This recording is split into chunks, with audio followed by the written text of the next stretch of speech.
सर्वेभ्यो नमो नमः। नमस्कार। सरल संस्कृत सुगम संस्कृत में आपका स्वागत है और मैं हूं प्रतिभा दीक्षित। देखिए दोस्तों, संस्कृत में संख्या ज्ञान या संस्कृत में गिनती एक ऐसा विषय है जो बहुत सारी प्रतियोगी परीक्षाओं में पूछा जाता है।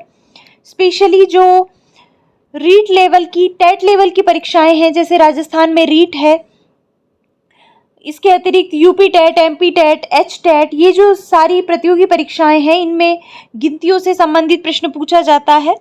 तो 1 से और 100 तक की गिनतियों के विषय में हम इस वीडियो में बात करेंगे। देखिए, गिनतियों को याद करना बहुत ही आसान है। हो सकता है एक बार देखने में आपको ये मुश्किल लगे, लेकिन जिस तरीके से मैं आपको यहाँ पर बताऊंगी, समझाऊंगी, उसके बाद आप गिनती से संबंधित कभी प्रश्न गलत नहीं करेंगे। आपको संस्कृत का संख्या ज्ञान या संस्कृत में गिनती बहुत ही आसान और अच्छे तरीके से याद हो जाएगी। तो आइए प्रारंभ करते हैं। देखिए, संस्कृत में जो 1 से और 4 तक हैं, इन 4 पदों के रूप स्त्रीलिंग में, पुल्लिंग में और नपुंसक लिंग में, तीनों लिंगों में चलते हैं। जबकि 5 से आगे 100 तक जितने भी शब्द हैं, सभी के रूप केवल एक प्रकार से चलते हैं। तो वहां पर पुल्लिंग, स्त्रीलिंग और नपुंसक लिंग का अंतर नहीं होता। 1 से और 4 तक पुल्लिंग, स्त्रीलिंग और नपुंसक लिंग में अलग अलग शब्द बनते हैं। तो सबसे पहले हम बात करें 1 की, तो 1 का पुल्लिंग में रूप बनता है एकः, जो कि राम के समान है। स्त्रीलिंग में बनता है एका, जो कि रमा के समान है। और नपुंसक लिंग में बनता है एकम, जो कि फल के समान है। तो निश्चित रूप से जो संस्कृत का विद्यार्थी है, उसको राम, लता, फल इत्यादि के बेसिक शब्द रूप तो आते ही होंगे। तो अगर आपको वो याद है तो आपको अलग से रटने की आवश्यकता नहीं है। आप शब्द देखकर ही पहचान सकते हैं कि ये स्त्रीलिंग का रूप है, नपुंसक लिंग का है या पुल्लिंग का है। तो एक जो पद है, इसका रूप तीनों लिंगों में चलेगा और केवल मात्र एक वचन में इसका रूप चलेगा। तो पुल्लिंग में हो जाएगा एकः, स्त्रीलिंग में हो जाएगा एका और नपुंसक लिंग में हो जाएगा एकम। अब द्वि की बात करें, 2 की बात करें, तो 2 पुल्लिंग में इसका रूप होगा द्वौ। जैसे बालकः, बालकौ, तो द्विवचन में क्या होता है? बालकौ। तो इसी प्रकार 2 का क्या बनेगा? पुल्लिंग में द्वौ, स्त्रीलिंग में बनेगा द्वे और नपुंसक लिंग में भी बनेगा द्वे। तो जैसे रमे, द्वितीया में प्रथमा विभक्ति द्विवचन में क्या रूप होता है? रमे, इस प्रकार से। तो इसी तरीके से द्वे पद बनेगा। जो 2 है, इसके रूप केवल द्विवचन में चलते हैं। इसके अतिरिक्त जो 3 से और 18 तक की संख्याएं हैं, उनके रूप केवल बहुवचन में चलते हैं। तो यहाँ पर आपको याद भी रखना है, और अगर आपको याद नहीं रहे तो आप कॉमन सेंस यूज करके समझ सकते हैं। जैसे देखिए, द्विपद आ गया कि द्विपद कौन से लिंग का पद है। तो आपको देखना है, आप बालक के रूप बोलकर देखिए, लता के बोलकर देखिए और फल के बोलकर देखिए। तो जहाँ पर भी द्विवचन में आपको इस तरीके के पद दिखाई देंगे, तो उसी का ये रूप हो जाएगा। तो स्त्रीलिंग में और नपुंसक लिंग में दोनों में ही द्विपद बनता है। तो 2 का क्या हो जाएगा? द्वौ, पुल्लिंग में द्वे, द्वे, स्त्रीलिंग और नपुंसक लिंग में। अब 3 का पुल्लिंग में पद बनता है त्रयः, स्त्रीलिंग में बनता है तिस्रः और नपुंसक लिंग में बनता है त्रीणि। इसी प्रकार 4, 4 का पुल्लिंग में बनेगा चत्वारः, स्त्रीलिंग में बनेगा चतस्रः और नपुंसक लिंग में बनेगा चत्वारि। तो त्रयः, चत्वारः, ये तो आप नॉर्मली याद रख सकते हैं। त्रीणि, चत्वारि, ये जैसे फलम, फले, फलानि, इस प्रकार के रूप नपुंसक लिंग में ही प्राप्त होते हैं। तो ये नपुंसक लिंग का हो जाएगा और ये हो जाएंगे स्त्रीलिंग के। तो इस तरीके से मैंने आपको साथ साथ यहाँ पर याद करने की ट्रिक भी बता दी है, आपको कैसे याद रखना है।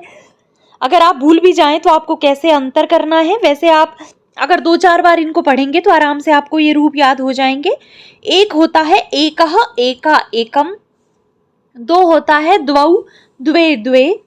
3 होता है त्रयः, तिस्रः, त्रीणि। और 4 होता है चत्वारः, चतस्रः, चत्वारि।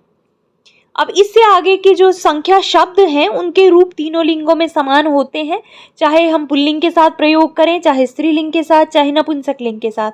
इसी प्रकार से ये शब्द प्रयुक्त होंगे।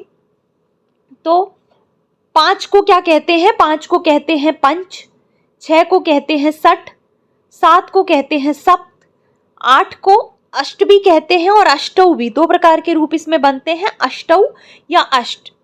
9 को कहते हैं नव और 10 को कहते हैं दश। तो इस प्रकार से आप 1 से 10 तक के जो ये संख्या शब्द हैं इनको अच्छे से याद कर लीजिए। अगर आपको ये अच्छे प्रकार से याद है तो मान लीजिए आपको 100 तक गिनती याद हो गई। इसके अतिरिक्त जो मुख्य मुख्य शब्द हैं जैसे 10 के बाद 20, 30, 40, 50, 60, 70, 80, 90, 100, इनको आप याद कर लीजिए। उसके अलावा ये जो एक, दो, एकः, द्वि, त्रयः, चत्वारः, पंच, इस प्रकार से आगे लगाकर ही फिर रूप बनते जाते हैं। तो एक बार फिर से हम देखते हैं। 1 का हो जाएगा एकः, 2 का हो जाएगा द्वौ, 3 का हो जाएगा त्रयः, 4 का होगा चत्वारः, 5 का होगा पंच, 6 का होगा षट, 7 का होगा सप्त, 8 का होगा अष्टौ या अष्ट, 9 का होगा नव और 10 का होगा दश।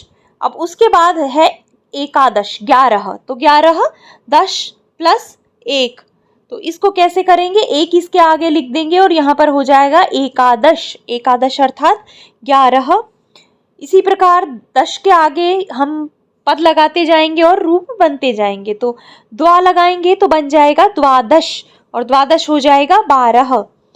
13 होगा त्रयोदश, 14 होगा चतुर्दश, 15 होगा पंचदश, 16 होगा षोडश, 17 होगा सप्तदश, 18 होगा अष्टादश। उसके बाद 19 होगा नवदश, एकोनविंशतिः। अब 20 को क्या कहते हैं, 20 को कहते हैं विंशतिः।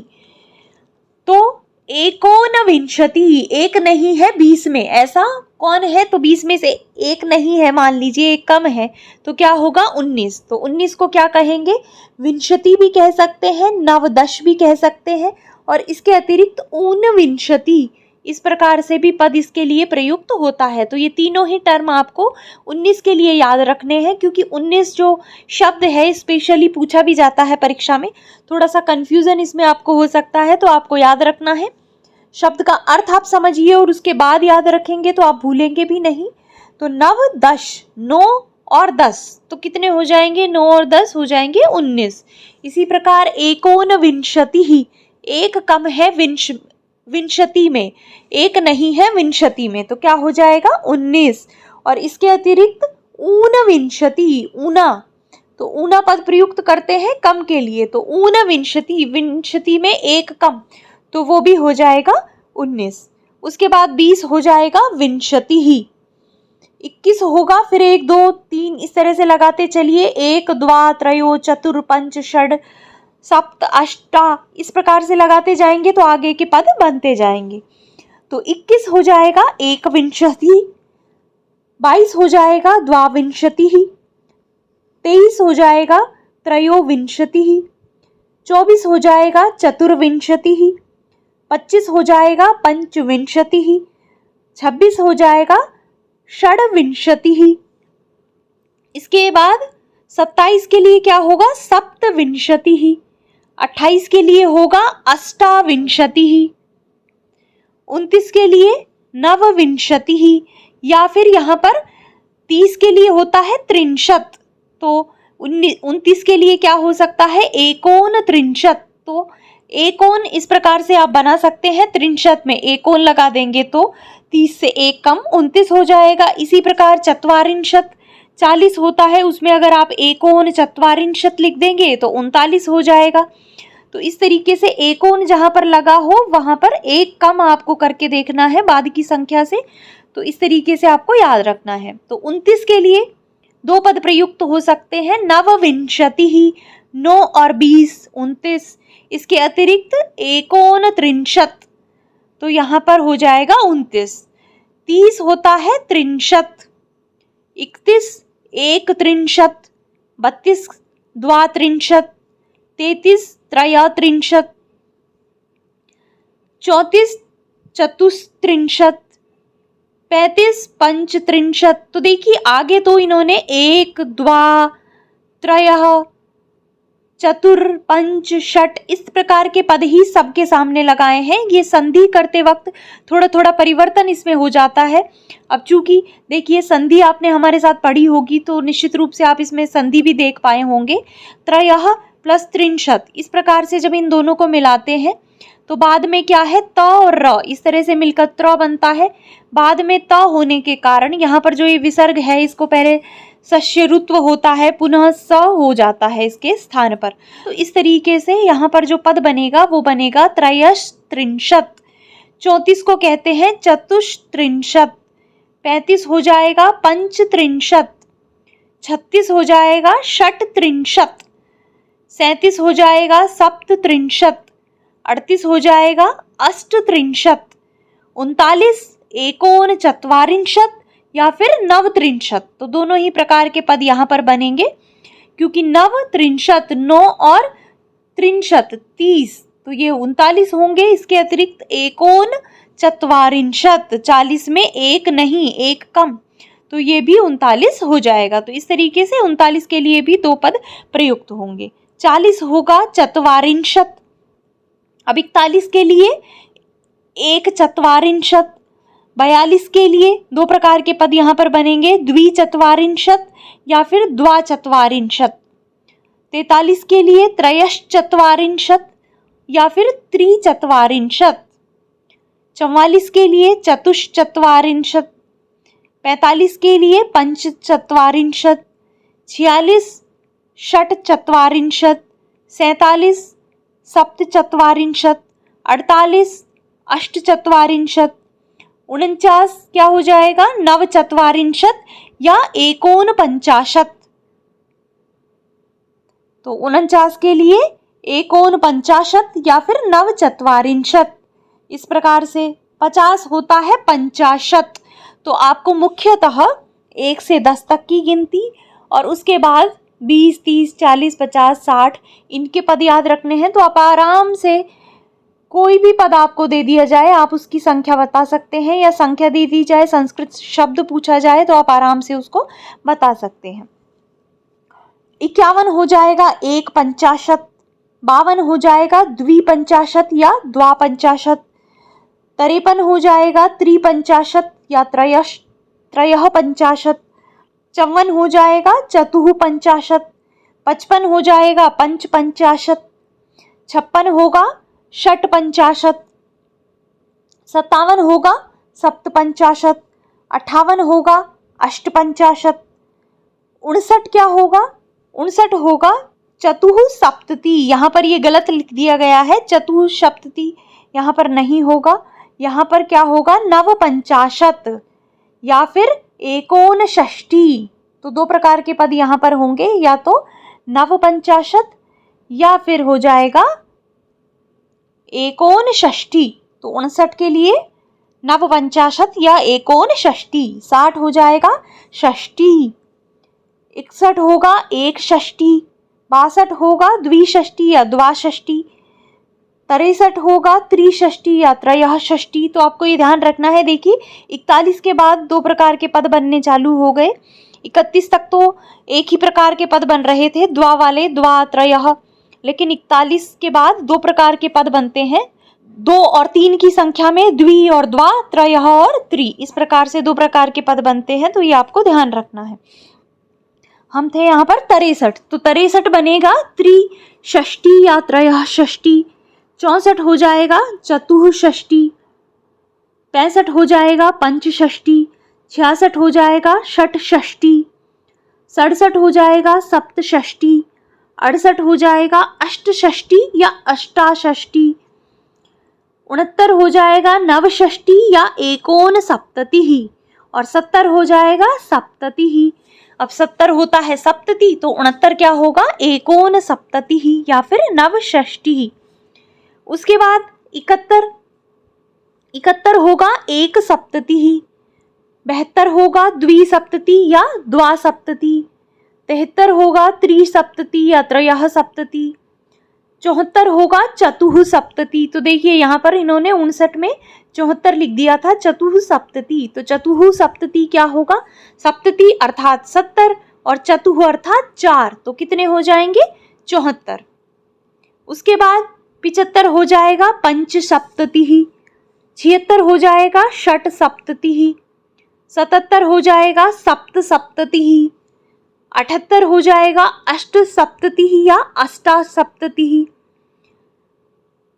79 हो जाएगा नव सप्ततिः या एकोनाशीतिः। 80 को क्या कहते हैं? अशीतिः।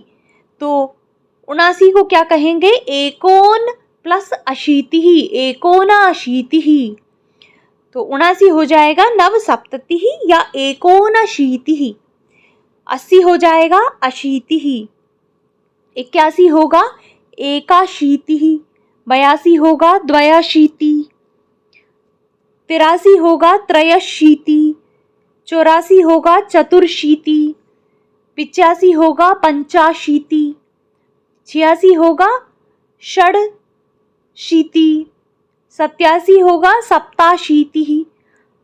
88 होगा अष्टाशीतिः और 89 होगा नवाशीतिः या एकोननवतिः। 90 क्या होता है? नवतिः। तो 89 एकोननवतिः इस प्रकार से हो जाएगा। उसके बाद 90 हो गया नवतिः। 91 हो जाएगा एकनवतिः। 92 हो जाएगा द्विनवतिः। 93 होगा त्रिनवतिः या त्रयोनवतिः। 94 होगा चतुर्नवतिः। 95 होगा पंचनवतिः। 96 होगा षण्णवतिः। क्योंकि देखिए न बाद में है तो पूर्व का जो ट है इसमें परिवर्तन होके संधि इत्यादि कार्य होके 96 क्या हो जाएगा? षण्णवतिः। 97 हो जाएगा सप्तनवतिः। 98 हो जाएगा अष्टनवतिः या फिर अष्टानवतिः और 99 हो जाएगा नवनवतिः या फिर एकोनशतम और 100 या 100 हो जाएगा शतम। तो इस तरीके से बहुत ही आसान सी संख्याएं होती है संस्कृत में। आपको ये पता चल गया होगा। आपका बस एक ही काम है, आप 1 से 10 तक की गिनती को अच्छे से याद रखिए। उसके बाद विंशति, त्रिंशति, त्रिंशति के बाद चत्वारिंशत्, पंचाशत्, षष्टिः, सप्ततिः, अशीतिः, नवतिः और शतम। तो अगर आपको ये सारे पद याद हैं तो आप आराम से कोई भी संख्या संस्कृत में बता सकते हैं। तो आशा है आपको समझ आया होगा और ये वीडियो संख्या याद करने में आपकी मदद करेगा, आपके लिए उपयोगी सिद्ध होगा। तो इसी आशा के साथ इस वीडियो को यहीं पे समाप्त करते हैं। अगर आपको ये वीडियो पसंद आया है तो आप इसे लाइक कर दें, अपने मित्रों के साथ भी इसे अधिक से अधिक शेयर करें। और अगर आप चैनल पर नए हैं, आपने चैनल को सब्सक्राइब नहीं किया है और संस्कृत भाषा से आप किसी प्रतियोगी परीक्षा की तैयारी कर रहे हैं तो चैनल को अवश्य ही सब्सक्राइब कर दें और उसके बगल में जो घंटी का निशान है उसे भी दबा दें ताकि आगे आने वाले वीडियोस के नोटिफिकेशंस आपको मिल सकें। तो मिलते हैं नेक्स्ट वीडियो में। धन्यवाद।